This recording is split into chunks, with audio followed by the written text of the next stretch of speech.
सनातन परंपरा में भगवान शिव को भोलेनाथ कहा गया है, क्योंकि मान्यता है कि महादेव अपने भक्तों की सच्ची श्रद्धा से प्रसन्न हो जाते हैं। शिवलिंग भगवान शिव के निराकार स्वरूप का प्रतीक माना जाता है और इसके दर्शन, पूजन तथा अभिषेक को अत्यंत पुण्यदायी माना गया है। लेकिन आज की इस कथा में हम उन 5 चीजों की बात करेंगे जिन्हें शिवलिंग के पास या मंदिर में देखकर भक्तों के मन में यह भावना आती है कि इन्हें घर ले जाकर रखने से शुभ फल प्राप्त हो सकता है। यहाँ सबसे जरूरी बात यह है कि मंदिर की कोई भी वस्तु बिना अनुमति या पुजारी की सहमति के उठाकर घर नहीं लानी चाहिए। धार्मिक आस्था में भावना, सम्मान और नियम सबसे ऊपर हैं। सबसे पहले बात करते हैं बिल्वपत्र की। भगवान शिव को बिल्वपत्र अत्यंत प्रिय माना जाता है। शिवलिंग पर श्रद्धा से चढ़ाया गया बिल्वपत्र भक्त की भक्ति और समर्पण का प्रतीक माना जाता है। यदि पूजा के बाद मंदिर की व्यवस्था या पुजारी की अनुमति से कोई स्वच्छ बिल्वपत्र प्रसाद के रूप में प्राप्त हो, तो उसे घर के पूजा स्थान में श्रद्धापूर्वक रखा जा सकता है। मान्यता है कि बिल्वपत्र नकारात्मक विचारों को दूर करने और मन में शांति की भावना पैदा करने का प्रतीक है। जब कोई व्यक्ति बिल्वपत्र को केवल वस्तु नहीं, बल्कि महादेव के प्रसाद के रूप में देखता है, तब उसके भीतर श्रद्धा और सकारात्मकता बढ़ती है। दूसरी चीज है शिवलिंग पर चढ़ाया गया अक्षत यानी चावल। हिंदू पूजा परंपरा में अक्षत को पूर्णता और समृद्धि का प्रतीक माना जाता है। पूजा में चढ़ाए गए अक्षत को यदि पुजारी प्रसाद के रूप में दें, तो उसे घर लाकर पूजा स्थान में रखा जा सकता है। इसका अर्थ यह नहीं कि कुछ चावल घर ले आने मात्र से अचानक धन की वर्षा होने लगेगी। इसका वास्तविक संदेश यह है कि मनुष्य अपने जीवन में पूर्णता, संतोष और मेहनत का भाव बनाए रखे। महादेव की भक्ति के साथ जब पुरुषार्थ जुड़ता है, तभी जीवन में वास्तविक परिवर्तन आता है। तीसरी चीज है भस्म। भगवान शिव का भस्म धारण करना संसार की नश्वरता का संदेश देता है। भस्म हमें याद दिलाती है कि संसार की हर वस्तु एक दिन समाप्त हो जाती है। इसीलिए अहंकार, लोभ और घमंड को अपने जीवन पर हावी नहीं होने देना चाहिए। मंदिर से भस्म केवल तभी घर लानी चाहिए जब वह प्रसाद के रूप में दी जाए। इसे पूजा स्थान में श्रद्धा से रखा जा सकता है। भस्म का आध्यात्मिक संदेश बहुत गहरा है। आज जो हमारे पास है वह हमेशा हमारे पास नहीं रहेगा। इसलिए धन से अधिक महत्वपूर्ण है अच्छे कर्म, सच्चे संबंध और शांत मन। चौथी चीज है रुद्राक्ष। रुद्राक्ष को भगवान शिव से जुड़ा हुआ पवित्र प्रतीक माना जाता है। धार्मिक परंपरा में इसे ध्यान, साधना और आध्यात्मिक अनुशासन से जोड़ा जाता है। यदि मंदिर में पूजा के बाद रुद्राक्ष प्रसाद के रूप में मिले या विधिवत प्राप्त किया जाए, तो उसे श्रद्धा से रखा या धारण किया जा सकता है। लेकिन रुद्राक्ष को केवल किस्मत बदलने का साधन समझना उचित नहीं है। इसका सबसे बड़ा महत्व व्यक्ति को अपने मन, विचारों और कर्मों पर नियंत्रण रखने की प्रेरणा देना है। जब मनुष्य अपने भीतर संयम पैदा करता है, तब उसकी परिस्थितियों से लड़ने की क्षमता भी मजबूत होती है। पांचवी चीज है शिवलिंग पर चढ़ाया गया फूल। भगवान शिव की पूजा में अनेक प्रकार के पुष्प अर्पित किए जाते हैं। पूजा के बाद यदि कोई फूल प्रसाद के रूप में मिले, तो उसे घर लाकर पूजा स्थान में श्रद्धा से रखा जा सकता है। सूखने के बाद उसे सम्मान पूर्वक किसी स्वच्छ स्थान या पौधे की मिट्टी में विसर्जित किया जा सकता है। फूल हमें जीवन की सुंदरता और उसकी क्षण भंगुरता दोनों का संदेश देता है। फूल कुछ समय खिलता है और फिर मुरझा जाता है। ठीक उसी तरह जीवन में सुख दुख आते जाते रहते हैं। इसलिए कठिन समय में निराश नहीं होना चाहिए और अच्छे समय में अहंकार नहीं करना चाहिए। महादेव की कृपा प्राप्त करने का सबसे बड़ा मार्ग किसी वस्तु को घर लाना नहीं, बल्कि अपने आचरण को बदलना है। अगर कोई व्यक्ति मंदिर से प्रसाद लेकर घर तो आए, लेकिन घर में माता पिता का अपमान करे, दूसरों के साथ छल करे, क्रोध में किसी को दुख दे और अपने कर्मों में ईमानदारी न रखे, तो केवल पूजा की वस्तुएं उसके जीवन को नहीं बदल सकती। शिव भक्ति हमें सबसे पहले अपने भीतर परिवर्तन करने की प्रेरणा देती है। महादेव की आराधना का अर्थ है सत्य के मार्ग पर चलना, जरूरतमंद की सहायता करना, अहंकार को छोड़ना, क्रोध पर नियंत्रण रखना और अपने कर्मों को पवित्र बनाना। शिव का स्वरूप हमें सिखाता है कि जीवन में विष जैसी परिस्थितियां आएं, फिर भी धैर्य बनाए रखना चाहिए।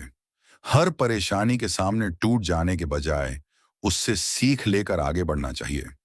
इसलिए यदि मंदिर में बिल्वपत्र, अक्षत, भस्म, रुद्राक्ष या फूल प्रसाद के रूप में मिले तो उन्हें श्रद्धा से स्वीकार करें। लेकिन किसी भी मंदिर की वस्तु को अपनी इच्छा से उठाकर घर न लाएं। मंदिर की मर्यादा और पुजारी की अनुमति का हमेशा सम्मान करें। और याद रखिए, किस्मत बदलने का सबसे बड़ा उपाय है अपने कर्म बदलना।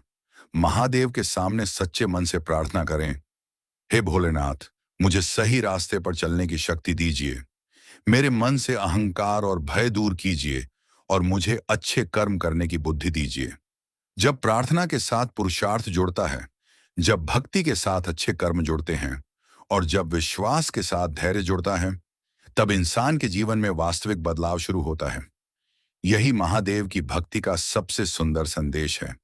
बाहर की परिस्थितियां बदलने से पहले अपने भीतर के मनुष्य को बदलो। अब जरा उस बात को समझिए जो इस पूरी कथा का सबसे गहरा संदेश है। महादेव की भक्ति केवल मंदिर तक सीमित नहीं है। शिवलिंग के सामने सिर झुकाना जितना महत्वपूर्ण है, उतना ही महत्वपूर्ण है अपने जीवन में शिव के गुणों को उतारना।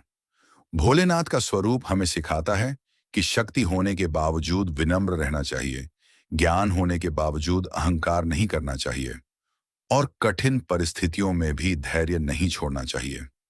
कई लोग भगवान से प्रार्थना करते समय केवल अपनी इच्छाओं की सूची लेकर बैठ जाते हैं। कोई धन मांगता है, कोई नौकरी, कोई व्यापार में सफलता, कोई परिवार की खुशियां और कोई अपनी परेशानी दूर होने की प्रार्थना करता है। लेकिन सच्ची भक्ति तब शुरू होती है जब इंसान भगवान से केवल चीजें मांगना छोड़कर सही मार्ग मांगना शुरू करता है।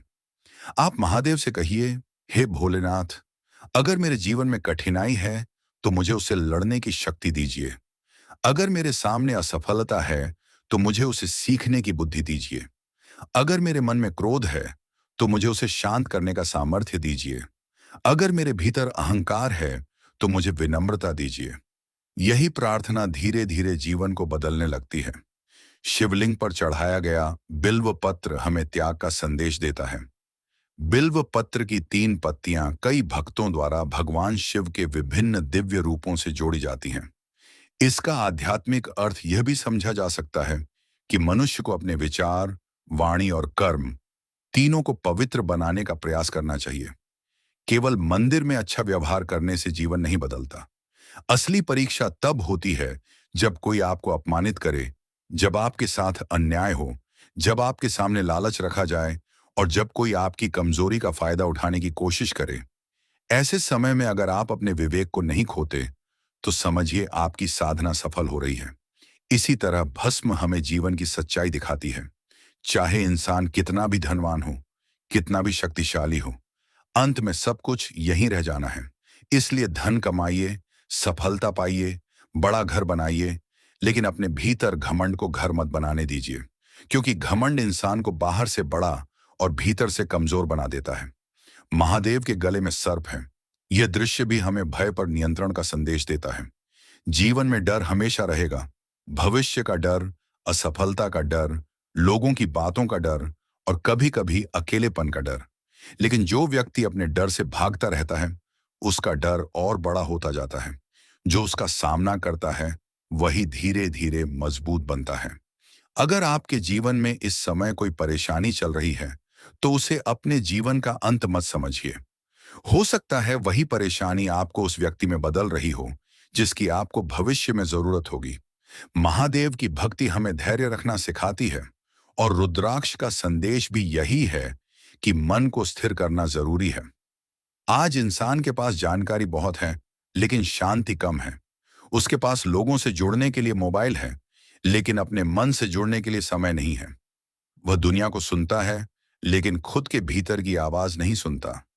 हर दिन कुछ मिनट शांत बैठिए, आंखें बंद कीजिए, अपने मन में महादेव का स्मरण कीजिए और अपने विचारों को धीरे धीरे शांत होने दीजिए। जब मन शांत होता है, तब कई ऐसे उत्तर मिलने लगते हैं जिन्हें हम शोर में खोज नहीं पाते। और फूल हमें याद दिलाता है कि जीवन सुंदर है लेकिन स्थायी नहीं। इसलिए किसी से प्रेम करना है तो आज कीजिए, किसी से माफी मांगनी है तो आज मांगिए, माता पिता के साथ समय बिताना है तो आज बिताइए, किसी जरूरतमंद की मदद करनी है तो आज कीजिए, क्योंकि कल का भरोसा किसी के पास नहीं है। यही सनातन विचार हमें बार बार सिखाता है कि जीवन को केवल भविष्य की चिंता में मत घंवाइए, वर्तमान में अच्छे कर्म कीजिए। अगर मंदिर से आपको प्रसाद के रूप में कोई बिल्व पत्र, फूल, अक्षत, भस्म या अन्य पवित्र वस्तु मिले तो उसे श्रद्धा से स्वीकार कर सकते हैं। लेकिन याद रखिए, मंदिर की वस्तु को बिना अनुमति उठाकर घर लाना उचित नहीं है। प्रसाद वही है जिसे श्रद्धा पूर्वक और मर्यादा के साथ प्राप्त किया जाए। महादेव को प्रसन्न करने के लिए महंगे सामान की आवश्यकता नहीं होती। सच्चा मन, साफ नीयत और अच्छे कर्म ही सबसे बड़ा अर्पण है। एक गरीब व्यक्ति भी प्रेम से जल चढ़ाकर भोलेनाथ को याद करता है तो उसकी भक्ति कम नहीं हो जाती। भगवान के सामने वस्तु की कीमत नहीं, भावना की सच्चाई महत्वपूर्ण मानी जाती है।